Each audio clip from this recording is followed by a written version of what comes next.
A gente vive hoje em dia numa era que a gente precisa de clímax toda hora, a gente precisa de inserção de dopamina o tempo inteiro, a gente precisa de um clímax cinematográfico o tempo inteiro, seja na nossa vida, seja quando a gente está vendo TikTok, seja na sala de cinema. Se não houver uma grande virada de roteiro, se não houver um plot twist, uma grande reviravolta ali, você se cansa. Você sempre se cansa, pega o seu celular, saca no meio da sessão, saca no meio da sala de cinema e já vai rodar o feed ali do TikTok, porque você sabe que ali em 10 segundos ele vai te entregar a dopamina que você precisa.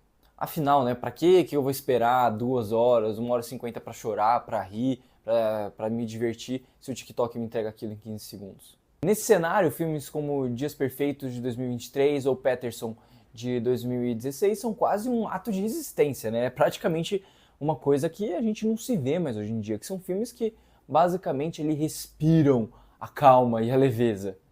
E são filmes que vão vir ali justamente para mostrar que a vida não acontece nessas inserções de dopamina, nesses grandes acontecimentos. Eles acontecem justamente naquelas frestas, naqueles momentos que a gente não está prestando muita atenção.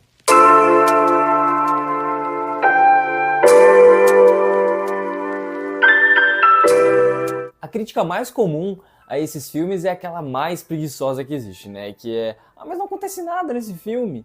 E acaba sendo uma crítica bem rasa, se é que você concorda comigo. Dias Perfeitos, por exemplo, é um dos meus filmes favoritos dos últimos anos, talvez seja o meu filme favorito dos últimos anos. Foi dirigido por Wim Wenders, que é japonês, é um filme japonês, né? Que a gente vai acompanhar ali a história de um servidor público, né? Que ele ganha seu dinheiro lavando banheiros públicos ao redor de Tóquio.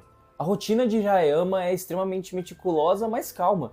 É uma rotina normal de qualquer trabalhador por aí. Ele acorda cedo, ele cuida das suas plantas, ele escuta uma fita cassete de rock clássico, que por sinal a trilha sonora desse filme é sensacional. Ele vai dirigir seu carro para um lado e para o outro, vai lavar seus banheiros, mas no processo, Hirayama faz algo diferente. Ele aproveita cada segundinho da sua vida. Ele sente as árvores, ele sente as plantas, ele sente o sol batendo no seu rosto enquanto ele lava o banheiro, ele escolhe aproveitar a vida dele de maneira diferente. E esse ciclo vai se repetindo durante o filme, a gente só vai acompanhando a rotina dele e parece ali que nada demais está acontecendo. E é exatamente aí que mora a beleza desse tipo de filme, porque são nessas pequenas frestas da vida, nessas pequenas decisões que ele toma durante o dia dele, que a gente constrói o personagem, que a gente constrói o caráter dele, a gente desenvolve o arco de personagem dele.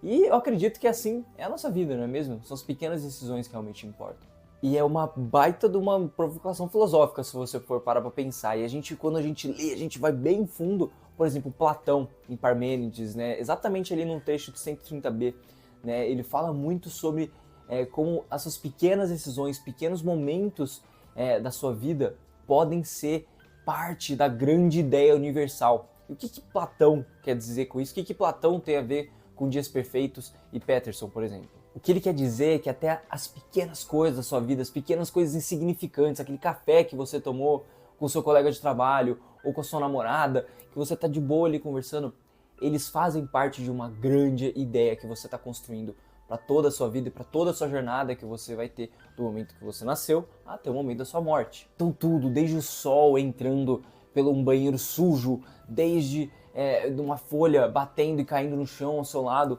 faz algum tipo de diferença. Essa é a visão de Platão para tudo isso, e é um pouco da visão de Dias Perfeitos. E dentro disso, dentro dessa camada invisível, ele meio que quer dizer que a gente ali, dentro desse essas micro coisas que acontecem, elas têm influência no macro da sua vida. Nesse trecho, né, de Parmênides que eu citei aqui para vocês, o jovem Sócrates, ele é justamente ali questionado por Parmênides nessa questão. Ele é desafiado por Parmênides a entender que a sua vida não é apenas sobre grandes acontecimentos, mas sim sobre uma soma de pequenos acontecimentos. Então esse tipo de filme, como Dias Perfeitos, eles nos desafiam a olhar nosso dia a dia de uma forma diferente, aproveitar cada segundo.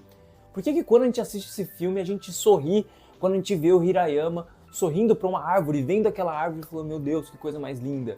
Por que aquela repetição de rotina da sua vida, mesmo que seja com mínimas alterações, a gente mostra um abismo que pode existir ali na vida dele em certos aspectos, por exemplo, com a sua filha? Porque, segundo Platão, os mínimos detalhes, eles pulsam dentro da grande ideia, do grande universo que é a nossa vida. E por mais banal que ele pareça, ele vai fazer alguma diferença. Peterson de Jim Jarmusch, ele vai operar ali exatamente no mesmo território. A gente vai acompanhar um motorista de ônibus que simplesmente é um grande poeta. Ele vai fazer poemas sobre copo de plástico, sobre caixa de fósforo, e a gente vai acompanhar aquela rotina dele. Praticamente a mesma coisa. É um micro influenciando o macro da sua vida.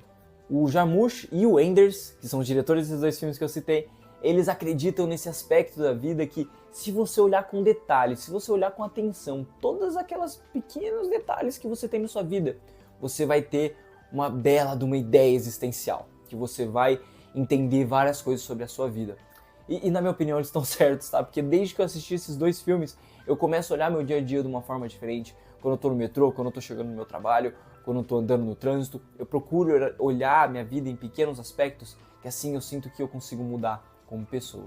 Mas é claro que esse tipo de filme ele esbarra numa coisa que é óbvia, que eu citei um pouco aqui no começo do vídeo, né? Que as pessoas hoje em dia não querem saber de lentidão, seja na sua vida ou no cinema. E os dados não mentem, gente. Vocês sabem que eu gosto de trazer dados aqui. Dias Perfeitos, por exemplo, que apesar do grande sucesso de crítica, foi até indicado ao Oscar o filme, simplesmente ninguém foi ver praticamente. Ele teve só 24 milhões de dólares arrecadados. Gente, qualquer filme da Netflix aí escrito por IA vai fazer o mesmo tanto de dinheiro que esse filme porcaria, entendeu? Assim, é inacreditável. 24 milhões de dólares apenas arrecadados nos cinemas. E é bizarro que nos Estados Unidos, mesmo um lugar que respira cinema, Dias Perfeitos, arrecadou menos de R$500 mil nas suas primeiras semanas em que estava exibindo, porque ele ainda não tinha sido indicado ao Oscar. É bem assustador isso, tá? E o Peterson de 2016 seguiu praticamente ali o mesmo rumo, que ele arrecadou apenas 5 milhões de dólares apenas em toda a sua turnê, entre aspas, aí, né? E isso não paga nem, por exemplo, o cafezinho dos caras que cuidam dos efeitos especiais de grandes blockbusters por aí. Esse descompasso comercial é só simplesmente um reflexo de toda essa dieta audiovisual que a gente faz no nosso dia a dia. A gente consome conteúdo hoje em dia como se fosse um shot de dopamina. Alto, viciante, rápido. Se esse filme não entregar aquele shot de dopamina, acontecer uma reviravolta em cada 10 segundos, é que nem um TikTok ou um shorts no YouTube, ele é simplesmente descartável na opinião de muitos. A gramática da imagem hoje em dia mudou completamente. Não existe mais a contemplação, não existe mais a paciência. Porque a paciência já não está mais no nosso vocabulário hoje em dia. Não existe mais espaço para a contemplação, porque contemplação é justamente algo que o público hoje em dia não está disposto a dar, que é paciência. E é aqui que eu acho que gera a acidez de toda essa discussão que eu estou trazendo para esse vídeo, porque a gente, não é que você não quer assistir o cinema calmo, não é que você se recuse a assistir um cinema mais calmo e contemplativo, não é isso que acontece não. É simplesmente porque o seu cérebro está sendo treinado para isso, como o meu está sendo também. Se a gente não fica tendo esses estímulos toda hora por conta das redes sociais, a gente simplesmente não consegue prestar mais atenção. É simplesmente uma alteração brutal na forma como a gente consome conteúdo. A gente está criando uma geração de quem simplesmente parece que está assistindo um filme apenas para sentir aquele estímulo de dopamina, como se estivesse rolando Reels no Instagram. Mas é claro, assim, eu posso estar soando muito pretencioso da forma que eu tô falando, que eu gosto de filmes calmos, mas eu não tô botando dessa forma, tá? Eu quero que seja claro, porque eu mesmo caio nessa mesma armadilha da dopamina, dos shots de dopamina, de às vezes eu tô assistindo um filme aqui em casa, eu pego o celular rapidinho pra dar uma olhada. É normal, é natural, é só algo que eu gosto de observar entre a gente, entre a nossa humanidade que está sendo criada conforme a gente consome esse tipo de conteúdo. Mas talvez, gente, esse seja exatamente o recado que esse filme quer passar pra gente, por exemplo, como Dias Perfeitos, que eu amo, como eu falei pra vocês. Que a vida real não é feita sempre de grandes eventos, a gente tem que parar de focar só nos grandes eventos e focar nas pequenas coisas e nos pequenos acontecimentos. E não é à toa que o título do filme ele é irônico até, de Dias Perfeitos. A gente não tem uma perfeição clássica no dia dessa pessoa, do Hirayama, que a gente acompanha durante o filme. Não é isso. São pequenos momentos que ele considera perfeitos, que constroem o seu dia perfeito. Seja um momento banal, seja um momento clássico, seja um momento grande. No fundo, o Hirayama ali, ele é o Platão vestido de macacão azul limpando o banheiro sujo no meio de Tóquio. E se você acha que esse filme ainda não tem história, que ainda não acontece nada, cara, tá na hora de você começar a rever um pouco mais da sua rotina. Porque a sua rotina é exatamente isso. A sua rotina são os pequenos acontecimentos, são as pequenas coisas. E a arte nada mais é do que uma representação da nossa vida, um olhar da nossa vida. A arte está aí para isso. E o cinema, ou seja, como uma forma de arte, tem que representar isso, uma pequena parte da nossa vida. Então tem filmes que simplesmente podem sim mostrar um pouco da nossa rotina normal e banal, porém brilhante e bonita, que vai construir, com um micro vai construir um macro, como eu falei, né? E isso é lindo, é maravilhoso a gente observar dessa forma. E é isso que esses filmes vão fazer e que o cinema procura fazer. Que a gente aproveite um pouco mais a nossa jornada por aqui.